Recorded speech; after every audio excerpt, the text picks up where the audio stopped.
Advocate TS. Ullas Babu, BJP നേതാവ് നമുക്ക് കൂടി. പ്രധാനമന്ത്രിയുടെ ഇന്റലിജൻസിനെ വരെ പറ്റിച്ച് പ്രധാനമന്ത്രിയുടെ കൂടെ നിന്ന് ഫോട്ടോയും എടുത്ത പ്രതി അകത്തായി. ഈ പ്രതിയുടെ പിറകിൽ ആരൊക്കെയുണ്ട് എന്ന് ചോദിക്കുമ്പോൾ ഇതേതെല്ലാം ഉന്നതർ പുറത്തു വരുമെന്നറിയില്ല. ഞാൻ പ്രതിനിധാനം ചെയ്യുന്ന ഈ മാധ്യമ പ്രവർത്തന രംഗം തൊട്ട് അങ്ങോട്ട് ഇതിലുമായി ബന്ധമില്ലാത്തവരില്ല. കൃത്യമായി പോലീസ് അന്വേഷിച്ചാൽ ആരൊക്കെ കുടുങ്ങും എന്നുള്ളൊരു ടെൻഷനിലല്ലേ ബി.ജെ.പി പോലും ഇപ്പോൾ?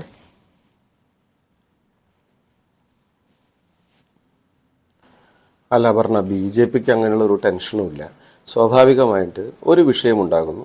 സാമൂഹിക സാംസ്കാരിക രാഷ്ട്രീയ മേഖലകളിലെ എല്ലാ ആളുകളും, ഏകദേശം 125ഓളം NGOs അടങ്ങുന്ന ഒരു കൺസോർഷ്യം, ഒരു കോൺഫെഡറേഷൻ ഉണ്ടാക്കുന്നു. ആ കോൺഫെഡറേഷൻ്റെ ഭാഗമായി സാമുദായിക സംഘടനകളടക്കം നിരവധി രൂപതകളുടെ ഭാഗമായിട്ടുള്ള സേവന പ്രവർത്തനങ്ങൾ ചെയ്യുന്ന നിരവധി ആളുകളടക്കം ഇതിൻ്റെ പങ്കാളികളാകുന്നു. പല ജനപ്രതിനിധികൾ, MLA മാർ, മന്ത്രിമാർ, അങ്ങനെ വിവിധ രാഷ്ട്രീയ സംഘടന, കോൺഗ്രസ് ഉണ്ട്, മുസ്ലിം ലീഗ് ഉണ്ട്, CPM ഉണ്ട്, CPI ഉണ്ട്, BJP ഉണ്ട്. അങ്ങനെ നിരവധി സംഘടനകളുടെ ആളുകളും ഒക്കെ ഇതിനകത്ത് കോൺഫെഡറേഷൻ്റെ ഭാഗമല്ലെങ്കിലും ഇതിനകത്ത് സ്കൂട്ടർ വേണമെന്ന് ആഗ്രഹിക്കുന്നു, ഗൃഹോപകരണം വേണമെന്ന് ആഗ്രഹിക്കുന്നു, അങ്ങനെ കാര്യങ്ങൾ ചെയ്യുന്നു. BJPയുടേക്ക് നിങ്ങൾ പറയുന്ന ബഹുമാനനായിട്ടുള്ള ശ്രീ AN രാധാകൃഷ്ണൻ്റെ കാര്യം ഇന്ന് നിങ്ങൾ മാധ്യമപ്രവർത്തകർ വരെ ഈ പ്രതിയോട് ചോദിച്ചതാണ്.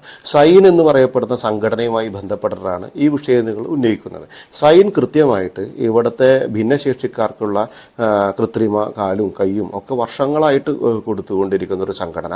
സ്വാഭാവികമായിട്ട് അതേപോലെ തന്നെ ജനൌഷധികളുടെ ഔട്ട്ലെറ്റുകൾ അടക്കമുള്ള കാര്യങ്ങളിൽ, അതേപോലെ തന്നെ തൊഴിൽ മേളകൾ നടത്തുന്ന, അങ്ങനെ ഒരു ഭംഗിയായിട്ട് കാര്യങ്ങൾ ചെയ്തു പോകുന്നൊരു സംഘടന ഒരു കാരണവശാലും ഈ കോൺഫെഡറേഷനിൽ മെമ്പറായിട്ടില്ല. ആ കോൺഫെഡറേഷനിൽ മെമ്പറുമല്ല.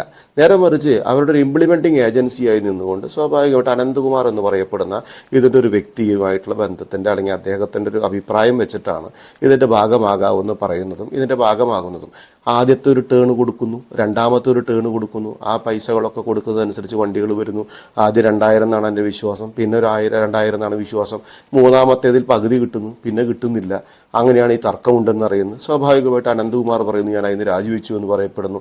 അപ്പോഴാണ് ഇഷ്യൂ അറിയുന്നത്. സ്വാഭാവികമായിട്ട് ഈ സൈൻ എന്ന് പറയപ്പെടുന്ന സംഘടന ഇതിൻ്റെ ഒരു ഇരയായി മാറുകയാണ്. പക്ഷേ രാഷ്ട്രീയ പ്രവർത്തകൻ എന്ന രീതിയിൽ അദ്ദേഹത്തിന് അതൊന്ന് മാറാൻ പറ്റുമോ? അദ്ദേഹം അതിൻ്റെ കാര്യങ്ങൾ കൈകാര്യം ചെയ്യുന്നു. ഇപ്പോഴും അദ്ദേഹത്തിൻ്റെ സൈൻ സംഘടനയിലൂടെ കൊടുക്കുന്ന പൈസകൾ തിരിച്ചു കൊടുക്കുന്ന വളരെ കൃത്യമായിട്ടൊരു സാമൂഹ്യ ബോധവും രാഷ്ട്രീയക്കാരനും ആയതുകൊണ്ട് പേരിൽ ജനങ്ങളോട് കമ്മിറ്റ്മെൻ്റ് ഉണ്ട്. ഇന്റൻഷൻ എന്ന് പറയപ്പെടുന്നത് 10 രൂപ ഉപകാരമുള്ള സാധനങ്ങൾ ജനങ്ങൾക്ക് കിട്ടട്ടെ എങ്കിൽ കിട്ടട്ടെ എന്നുള്ളത് തന്നെയാണ്. നേരത്തെ അപർണ പറഞ്ഞ പോലെ പ്രസ് ക്ലബിൻ്റെയും പോലീസിൻ്റെയും ഒക്കെ പരിപാടി കഴിഞ്ഞതിന് ശേഷമാണ് സൈൻ ഇതിൻ്റെ ഭാഗമാകുന്നത്. അപ്പോൾ എല്ലാ രാഷ്ട്രീയക്കാരെയും, എല്ലാ സാമുദായിക പ്രവർത്തകരെയും, എല്ലാ സാംസ്കാരിക സാമൂഹിക പ്രവർത്തകരെയും ഒക്കെ ഇതിനെ ടാക്കിൾ ചെയ്തിട്ടുണ്ട്. സ്വാഭാവികമായിട്ട് നമ്മൾ ഈ വിഷയം കൃത്യമായിട്ട് പഠിക്കേണ്ടതുണ്ട്. പോലീസ് അന്വേഷണത്തിൻ്റെ റിപ്പോർട്ട് വന്നതിന് ശേഷം അത് എന്താണ് ഇവരുടെ ഇൻറ്റൻഷൻ എന്നുള്ളത് കൃത്യമായി മനസ്സിലാക്കിക്കൊണ്ട് തന്നെയാണ് നമുക്ക് അതിനുള്ളിലുള്ള കാര്യം പറയാൻ സാധിക്കുള്ളൂ. അപ്പോൾ ഇടതുപക്ഷ MLA മാരുണ്ടായിട്ടുണ്ട്, വലതുപക്ഷ MLA മാരെ ഉണ്ടായിട്ടുണ്ട്, ഇടതുപക്ഷ മന്ത്രിമാർ ഇത് ഉദ്ഘാടനം ചെയ്തിട്ടുണ്ട്. പിന്നെ ഇതിൻ്റെ പാറ്റേൺ എന്ന് പറയപ്പെടുന്നത്, ഈ കൺസോർഷ്യത്തിൻ്റെ പാറ്റേൺ എന്ന് പറയപ്പെടുന്നത് ഒരു ജഡ്ജാണെന്നാണ് എൻ്റെ വിശ്വാസം, റിട്ടയർഡ് ആയിട്ടുള്ള ഒരു ജഡ്ജാണെന്നാണ് എൻ്റെ വിശ്വാസം. സ്വാഭാവികമായിട്ട് ഇവരൊക്കെ ഉണ്ടാകുമ്പോൾ നമ്മളെല്ലാവരും, ഞാൻ പ്രതിനിധാനം ചെയ്യുന്നൊരു സംഘടനയുണ്ട്, അവിടെ ഈ പരിപാടി നടത്തണമെന്ന് വിചാരിച്ചതാണ്. ഞാൻ സത്യത്തിൽ പിന്നെ അതിൻ്റെ പിന്നാലെ പോയില്ല. അപ്പോഴേക്കും ലോക്സഭാ തെരഞ്ഞെടുപ്പ് ആ പ്രവർത്തനവുമായി ബന്ധപ്പെട്ട് പോയതിൻ്റെ പിന്നാലെ അതിന് പോകാൻ നേരം കിട്ടിയില്ല.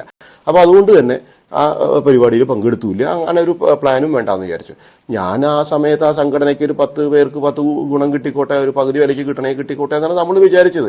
കാരണം ഇതിൻ്റെ പുറകിലൊരു ഇൻറ്റൻഷൻ ഉണ്ട് എന്നും ഇതൊരു പറ്റിക്കണം എന്ന് പറയപ്പെടുന്ന ഒരു ഉദ്ദേശമുണ്ട് എന്നും നമുക്ക് വിചാരിക്കുന്നില്ലല്ലോ. ഏത് പ്രവർത്തകർ അത് വിചാരിക്കുന്നത്, ഏത് സാമൂഹിക പ്രവർത്തകർ അത് വിചാരിക്കുക, ഏത് രാഷ്ട്രീയ പ്രവർത്തകർ അത് വിചാരിക്കുക? ഒരിക്കലില്ലെന്ന്. കുറേ പരിപാടികൾ കാണുമ്പോൾ എന്നാൽ നമ്മുടെ ആളുകൾക്കും 10 കിട്ടിക്കോട്ടെ എന്നല്ല എല്ലാവരും വിചാരിക്കുക. അപർണയുടെ മാധ്യമ പ്രവർത്തന രംഗത്തുള്ള പ്രസ് ക്ലബ്ബും സ്വാഭാവികമായിട്ട് വിചാരിച്ചിട്ടുണ്ടാവുക ഞങ്ങളുടെ മാധ്യമ പ്രവർത്തകർക്കും എന്തെങ്കിലും ഗുണം കിട്ടണമെങ്കിൽ കിട്ടിക്കോട്ടെ. 76ഓളം വരുന്ന മാധ്യമ പ്രവർത്തകർ ഈ സൈനിലൂടെ ഈ വാഹനം നേടിയിട്ടുണ്ട്. സ്വാഭാവികമായിട്ട് അവരൊന്നും ഈ പറഞ്ഞ മാതിരിയുള്ളതിൻ്റെ പിന്നിൽ ഇങ്ങനൊരു കള്ളത്തരമുണ്ടോ എന്നുള്ളൊരു ഭയമൊന്നും ഇവർക്ക് ആർക്കും ഉണ്ടായിരുന്നില്ല. കാരണം ഇല്ല എന്നുള്ള ഉറപ്പൊന്നും പുറത്തായിരുന്നല്ലോ. കാരണം ഇതിൻ്റെ പുറകിലുള്ള ആളുകൾ, അതിൻ്റെ പാറ്റേണായിട്ടിരിക്കുന്ന ആളുകൾ, അതിൻ്റെ കൺസോർഷ്യത്തിൻ്റെ ഹെഡായിട്ടിരിക്കുന്ന വ്യക്തികൾ, അവരുടെ ട്രാക്ക്, ഇതൊക്കെ നോക്കിയിട്ടാണല്ലോ ഇവരൊക്കെ ഇതിൻ്റെ ഭാഗമാകുന്നത്. അപ്പോൾ അവിടെയൊക്കെ ഇങ്ങനൊരു സൂത്രപ്പണി ഉണ്ടായിരുന്നു, ഒളിച്ചിരുന്നു എന്നുള്ളതാണ് നമ്മൾ മനസ്സിലാക്കുന്നത്. പോലീസ് അന്വേഷിക്കട്ടെ, അന്വേഷിച്ചിട്ട് കൃത്യമായ റിപ്പോർട്ട് വരട്ടെ, റിപ്പോർട്ട് ഫയൽ ചെയ്യട്ടെ. ഫയൽ ചെയ്യുന്ന സമയത്ത് ആ റിപ്പോർട്ടിനകത്ത് ഉണ്ടാകുന്ന കഥകൾക്കനുസരിച്ച് അതേ വണ്ടി എങ്ങോട്ടാണ് ഇവർ ഓടിച്ചിരുന്നതെന്നും എന്നും ആ വണ്ടി ഓടിക്കാനുണ്ടായിരുന്ന ഇന്റൻഷൻ എന്തായിരുന്നു എന്നും അറിഞ്ഞതിന് ശേഷം നമുക്ക് ഒന്നുകൂടി ക്ലിയർ ആയിട്ട് ഇതിനെ വിശകലനം ചെയ്ത് അതിൽ രാഷ്ട്രീയ പങ്കാളിത്തം ആർക്കെങ്കിലും ഉണ്ട് എങ്കിൽ, അതിൽ രാഷ്ട്രീയ പങ്കാളികൾ കാശ് വാങ്ങിച്ചിട്ടുണ്ട് എങ്കിൽ അതൊക്കെ കൃത്യമായിട്ട് തന്നെ വിശകലനം ചെയ്യാം. ഈ കേരള സമൂഹത്തെ ചർച്ച ചെയ്യണമല്ലോ സ്വാഭാവികമായിട്ട്. ഓക്കെ, ഞാൻ തിരികെ എത്താം.